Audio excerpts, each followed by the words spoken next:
And welcome.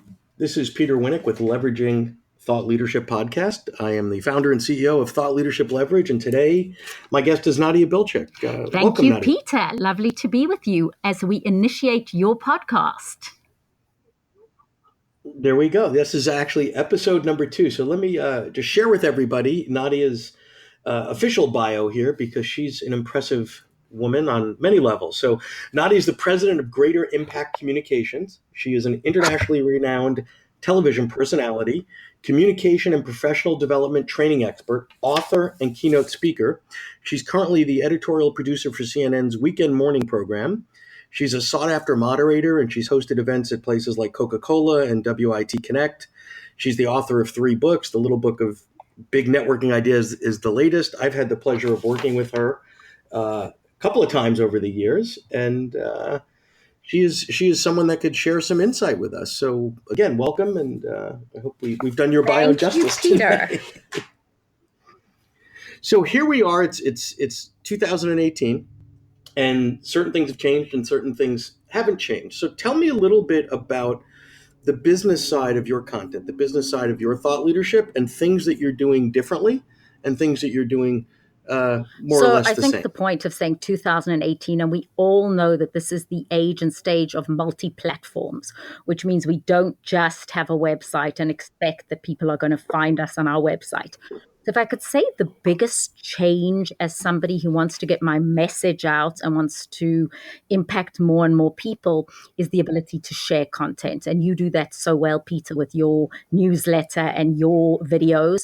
So I would say I make a lot more videos, and I do it in a multitude of ways. And what I say to other speakers and people who are trying to do this, as you know, is you have to be able to be searchable and credible online. So that would be my first bit of advice is, and it can't just be one thing. So for me, I'm spending more time than ever on making sure my website is SEO friendly. And that takes a lot of time and a lot of research and really assessing what are your keywords, what do you offer, and it's not an instant process, as you know. Yeah, this isn't a get rich quick business. So you put a lot out there. Let me unpack some of those gems because there's a lot there. So let's start with multi-platform. So the I believe, and I want you to clarify what you mean by multi-platform. It's not necessarily that you're selling your thoughts and ideas across multiple platforms. It's that you're available to be found there. Tell me about that a little bit. I think that's put very well. And also, we're not sure where we impact people. So as professional speakers, as people in professional development, what is our goal? Our goal is that we reach as many people as possible. So ultimately, yes, we do want to be hired as speakers and as trainers. So just to, as you say, unpack, the vast majority of my work is keynote addresses and then training and development that follows. So do I want to capture more audiences? Yes. But how do I get people to know that I'm an expert in the area of networking or maximizing your presence or branding, personal branding, which is my key areas? So I have to make sure that people find me on YouTube, on my LinkedIn, on my Facebook, on my Twitter, on my Instagram, and just being aware of which platforms people are looking at and not being attached. I think that's a thing, Peter, is that you're never quite sure where people find you. You know, there's a random nature to the way social media is. So I want to try and crystallize it for your audience who are potential speakers and current speakers and thought leaders is you obviously want to establish yourself. So can I step back and say, as a producer at CNN, when I'm looking for somebody who's an expert in an area, the first thing that I'm going to do is I'm going to search them online, right? Mm-hmm. And what comes up that really says this person is a thought leader and is an expert. So I often get asked, I want to be a speaker. I'm really good at, I've been in business for years. I've managed companies. I want to be a speaker.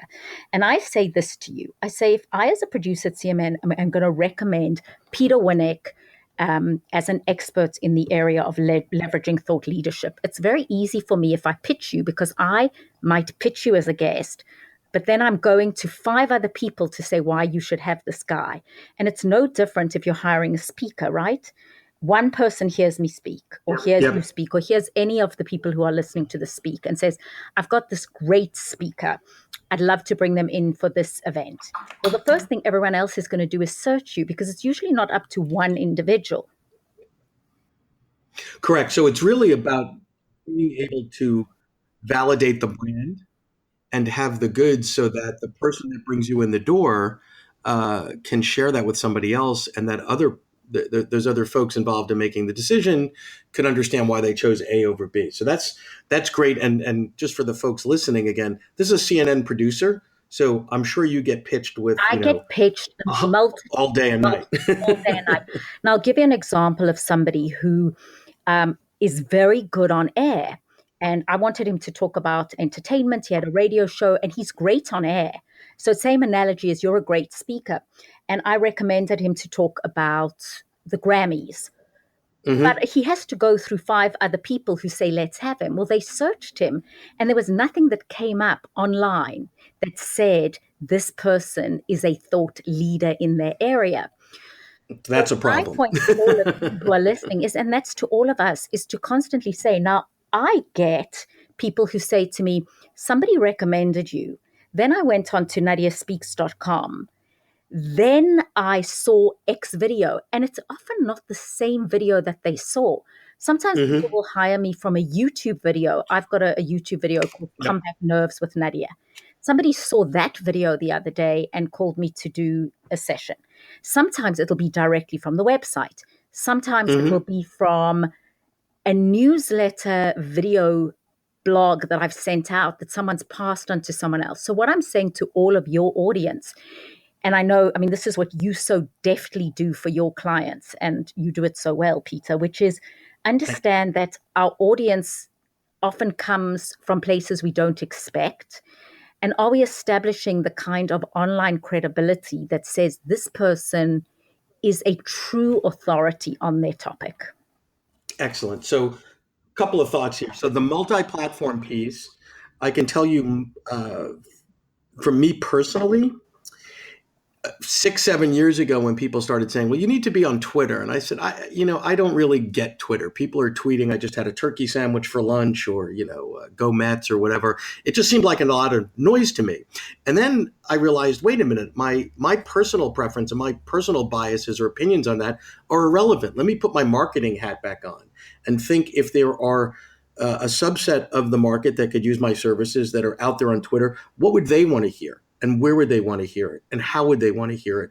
And, fast forward 6, 7, 8 years, whatever, we've got a pretty strong following on Twitter, 80 something thousand followers. But more importantly, because I've yet to meet anyone that can pay their bills with a retweet, we land, consistently half a dozen net new clients a year whose first entree exposure point to us was something they saw on Twitter that probably led them to a blog or a YouTube or something like that. So I love the multi-platform piece. I love the searchable and credible, because if you are searchable but not credible, or credible but not searchable, and I find people are often in one of those camps, you're doing yourself a disservice. And then you touched on a couple times, and I want to spend a moment or two here. Video. I mean, video is one of the hottest things right now, and it used to be one of the barriers to entry for many was the high costs and the high fluency in technology and such. To produce video was a thing, right? You're at CNN, you know what it takes to do. But Right. now I see, everyday folks, thought leaders, and such, that are putting stuff out there that they're putting it out at high frequency, high relevancy. It obviously needs to be professional, but it doesn't necessarily mean you can't put out little nuggets and tidbits on your iPhone here and there. There's a professional way to do that. So tell me about video in terms of frequency and messaging, and the difference between professional and sort of casual. Give me your sort of couple of thoughts on how to effectively use video and how to get up the courage to actually make a commitment to putting video out there. It's so interesting you say that, because as someone who's been on television for most of my career, it took me a moment to go from perfect lighting, perfect makeup. And that's the one, because if I look at some of the videos I've done on CNN over the years, it's accepting that when I'm doing it on my new and good iPhone, it's still not going to look like that because of lighting and makeup. So, one tidbit, if you do wear glasses, do any of you don't wear glasses, Peter, do you? I do, but I'm at an age now where half the time they're on top of my head and I can't Oh, find that's them. funny. So I say to women, if you don't have perfect makeup and you've got a good pair of glasses, it gives you symmetry. So if I don't have perfect makeup, by the way, I wear my glasses and it just gives me a good framing of the face. But I've definitely let go of perfection and it's circumstantial. So if I'm giving a talk and there's 1,500 people in the audience and it's a proper, beautifully videoed, beautifully lit talk, then I'll take the best of that video and use it. Unfortunately, we don't always have the luxury of that. So if it's a small talk, I might literally sit where there's some light and get somebody to Hmm. video me saying, I'm here at this event. Here's what I'm going to be speaking about. And then I make Facebook Live the first few minutes of it, always. And this is something you do again so well, which is always offering value. And I think that's what's changed so much and so shifted. People get so scared of saying, if I give you my tippets, I'm giving you my intellectual property, my IP. And what we're doing right now is we are openly sharing what makes us successful and saying that's where things have shifted. And it's so interesting because my husband actually manages my Hmm. business and he sometimes says to me, you're giving too much away. And I go, no, that's what's shifted is we're living in an age of content sharing where people are sharing their Yeah. content So and are generously sharing their let, content. let me touch on that because I get a lot of feedback from my clients on that as well. And my answer to them is, listen, when Stephen Covey published the 7 Habits of Highly Successful People, you spent $20 or whatever it was on the book, and there weren't 4 of the habits in there, and he didn't say, call me up and give me more money for the other 3. So I think there's a fear that people have that if I put it all out, what's left? But the reality is you need to be putting it out in multiple formats to multiple people because there's more that you have to offer. And the more that they can become exposed to you and understanding of what you're about, there'll be plenty of opportunities for you to monetize that. And I think, today we're living in an age where it's information overload. There's too much coming at me, and I want, my scarcest resource personally, which is probably similar to most folks, is my time. So I will invest my time in things, but it better be good. I don't have time to waste, right? And I want to see something. If I'm watching one of your many videos, you're going to give me an insight or a tip or a nuance. I don't want to feel that you're holding back. I want to take some value from them. Yeah, Exactly. yeah. And then you said something else powerful earlier, Peter. You said, your marketing hat. If we go back to branding 101, Bezos said so articulately that a brand for a company or a product is like a reputation for a person. In my personal branding sessions, I talk about branding as how you show up in people's Hmm. minds, right? If I were to say, when I think of Peter Winick, I think of credible, I think of integrity, you've always delivered what you've said. I think of you as a solid individual, which is why when you say, Nadia, come on my podcast, it's my pleasure because the way you show up in my mind is as a collaborative partner. So if we think about what do you want as a speaker, as a trainer, as a facilitator, when people are talking about whatever your topic is, um, when I think about somebody who's going to talk about, do you come top of mind and what makes you an expert in that area? Because we know that the professional speaking, thought leadership, facilitation space is crowded and often people are put off by that. But the reality is, how do you craft your niche by coming and making sure that you're top of mind when I think about those Excellent. It's topics? not only is it crowded, but let me sort of segue this into another area that you're an expert in, which is sort of the relationship piece. Many people come at this in a transactional way. And the reality is, Right. this is not a transactional based business. Thought leadership, content, authorship, etc., is not transactional. You need to build, and you have a responsibility to build an ongoing rapport and relationship with your followers, with your audience, with whoever. And one of the best ways to do that is by being generous and giving away your thoughts, right? So, you've also written on that subject and are an expert in networking and relationship development, which people usually tend to mean face to face, right? But tell me a little bit about how you build that relationship, digitally and at scale. Well, so Peter, I have the little book of big networking ideas, a guide to expert networking, and I am just republishing. It's just been republishing as Own Your Network in person and online. So what we're seeing more and more is the ability to go from an in-person interaction and then transition that to online, which is critical because if you endorse somebody on LinkedIn, that's a wonderful way of being a Hmm. go-giver, right? And using that, but equally important is the ability to go from online to in person. So to see it, I think the key to all of this is that there isn't one way. We do know that relationship building is collaboration. Simply put, it's a connection, a conversation, and a Got it. collaboration. But we need to be able to do it in person and online and understand that each situation demands different nuances. So, tip whoever you meet. Even I was at a dinner on Friday night and I met someone who's an executive coach. Well, I don't do one on ones, I speak to large groups. She'd be a great person. We can also knowledge share. I immediately left the dinner, looked her up, sent her a lovely note. Great to meet you. Put her on my LinkedIn because that way we know that she's responsible for keeping her contacts and her credentials updated. But just the simplest of making that a habit. Yep. We forget to do some of what I call the BLOs, the blinding lights of the Yeah, I can't tell obvious. you how many times I talk to people and they tell me about a conference that they went to, or, and then 6 months later they find a stack of business cards in their pocket, and I'm like, well, shame on you. You made an investment of your time, your money, your effort, and now you took somebody's card, which probably meant you had some sort of engagement conversation with them. You probably made either a blatant commitment or an implied commitment that there'll be some sort of follow up, and now you've got a ding against your brand because you're almost embarrassed to say, "Oh, I met you at this conference 7 months ago, and it was lovely having cocktails with you."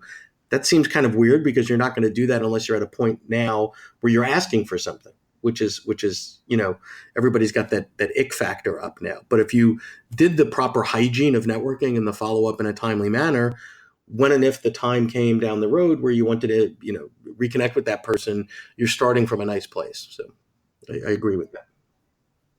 That is very well put. It's just the maintenance and the two things of really nurturing your existing network and the ability to expand in person and online. I can't tell you how many times I'll have a meeting with somebody and they'll want to meet and they haven't just looked you up on LinkedIn, checked out your website. It's those very simple things. But again, what are in your world, the people we're talking to right now are people who have tremendous potential and they have a lot to offer. The question is, how do you distinguish yourself, not just as having something to offer, but being the go to person, being the quintessential or an expert in that area. And it takes a long time to create that credibility. And, we famously say, visibility is credibility. And credibility leads to profitability. And it does start with authentic knowledge. I also think. Tell me about consistency, because one of the things that I believe is being consistent in terms of what you do, how you're going to do it, etc. So if you're consistently putting out good vibes, good content, good thought into the world, that's awesome. If you're somebody that I never hear from, but every time I see your name pop up in my email box or on my phone, immediately my brain's going, that person's asking for something. That's not a good thing, because I'm putting you in a totally different place in my mind. Like, that person's a taker, not a giver. That person, they only call when they want something. And nobody wants that. But I think sometimes people do that not by design, but they don't know how to sort of fill in the blanks between the needs. It's so interesting. So in my networking workshops, I speak about you have to be able to give, and Hmm. people are very comfortable giving. It's easier to be a go giver than a go getter, and you should be. But you've got to be able to ask too. But there's really a finessed way in how you ask. If I go, Peter, you have a great database of potential clients. Can I have access? Well, you're going to say, that's lovely. Definitely not. But if I go, Peter, you've been very successful in navigating your way in this career. Do you have any advice or guidance for me? Right, People are right. very happy to give advice or guidance. So much is how you actually ask. And, but you bring up so many things. I wish we were talking for an hour, not 20 minutes. Famous Exactly. network most when you need it least, when you're in a power and comfort and just a way of looking at relationships. I have this section in my programs where I say, what stops you networking? And it's so interesting because it's different things to different people. And what stops Hmm. us there's the fear of rejection, which we know. There's discomfort. There's the don't know how to do it. There's the time. There's so many things that stop us being better at it than we need to be. And certainly in the world of becoming an authority, Mm-hmm. you have to be a skillful networker, but I think an authentic networker. You can't fake authenticity. Let me, just in the interest of time here, ask you to share with the audience 2 or 3 things for them to ponder, tips, things to consider, so that they can better scale and leverage their content and their thought leadership, get it out to more folks more often. The first thing is own your headspace. So I have a new book called Own Your Space. And the first chapter is Own Your Headspace. Give yourself permission. If you feel that you are skilled in an area, give yourself permission to be the expert and be the person speaking on that. Don't let the fact that there are 500 other people talking on what you're talking about. You've got your unique Got it. capability and your unique view of it to share. So number one is don't be daunted by others. Give yourself permission. Once you've done that, really do the work. So do the work. So this is the part where a lot of people, that's not the fun part, right? But this is not a get rich quick business. The folks that do best here are grinding every day to put out great stuff and thinking about how to get to their audience and thinking about how to differentiate and provide value. But put in the work. One tweet does not content make. Right? Exactly. What I say to speakers that I'm coaching? I say, what nuggets do you have? What is unique that you've shared in your life journey that can help me? And become a good storyteller. The reality is, and it's a very simple technique, which we call the pie. So, what point do I want to make?